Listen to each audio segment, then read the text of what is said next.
Luton Science Fair 2012 was held on Saturday the 10th of March at the University of Bedfordshire as part of National Science and Engineering Week. There were an array of demonstrations, talks and tours, and even a science magician for the members of the public to enjoy.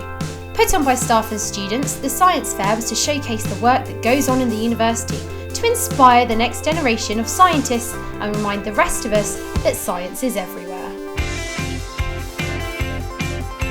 The fair was officially opened by the Vice-Chancellor, Professor Les Ebden, and the Mayor of Luton, Councillor Don Weldon. They welcomed the general public into the university, expressing that events like the Science Fair bring the community together. There were 26 tables for the visitors to enjoy. A variety of subjects from forensics to midwifery to robotics and even experiments on Mars. Lecturers, students and scientists explained, displayed, involved and tested the visitors with a range of interesting information and experiments.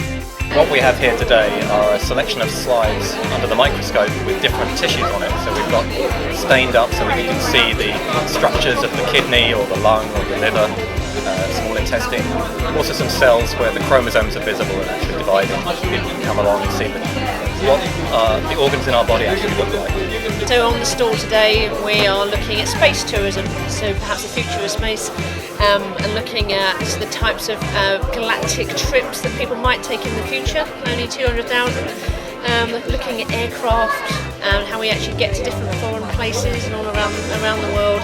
So I think trying to look at tourism for more than just beaches, also looking at environmental impact, sustainable tourism, so where science really comes into its own in our leisure time. What we're doing is we're extracting DNA from a bowl of strawberries here. We're crushing them up in some little lunchbox bags. We're making them into lots of small pieces, lots of strawberry juice like we're seeing in here, so we're mashing them up nice and small. Then we're adding in some DNA lysis buffer, which basically is washing up liquid, and that will break open all of the cells. And then what we can do is we can filter it through some filter paper here, and the liquid that comes through the bottom we can then use to get the DNA from. So we then get a tube of alcohol and we add that to the liquid at the bottom of the filter paper here, and what happens is we get this white clumpy liquid here that looks like cotton wool in water, and that is the DNA that's extracted from the strawberries. There were 3 lectures given during the day. I'm James Crabb, I'm Professor of Biochemistry and I'm also Dean of the Faculty of Creative Arts, Technologies and Science at the University of Bedfordshire. And it's been wonderful to give this lecture here, this interactive lecture as part of the Luton Science Fair, when I've been talking about coral reefs and climate change and why people should care. And I got a really wonderful response from the audience, lots of questions, lots of interaction, and that's really what we can do extremely well. Professor Carsten Maple, I'm the Pro Vice Chancellor for Research and Enterprise at the University of Bedfordshire, and I'm also a Professor of Applicable Computing. So today I've talked about code breaking, so we've had a good crowd in today learning about how to encrypt code, how to decrypt, and how to break codes. We've really tried to make sure that people understand that the problems that we face today are the same as they faced many years ago, and that most of the techniques that we're using today are from age-old techniques.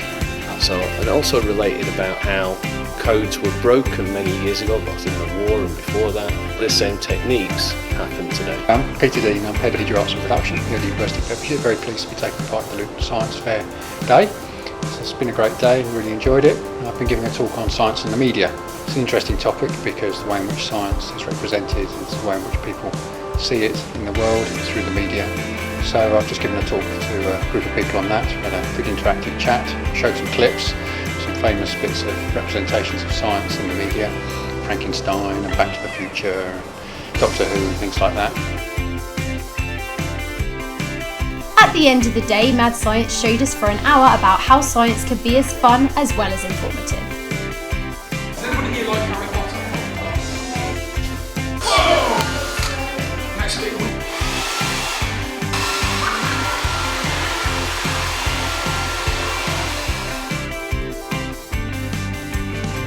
been a really good mix of different people, and we get to communicate what we're doing to a whole range of different people in different ways. So it's been fantastic so far.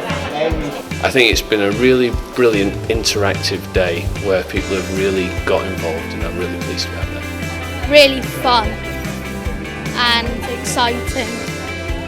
Luton Science Fair is such an exciting new venture. It really brings the people of Luton into the university and shows them the wonderful world-class science that we do and how applicable it is to everyone. Very exciting, people very interested and very informative. Oh, I've had a great time at the Science Fair today. It's been interesting to see all the different stands and all the different people. Had a great time. We hope that everyone that came to the Science Fair this year enjoyed it, and we hope to see you again next year.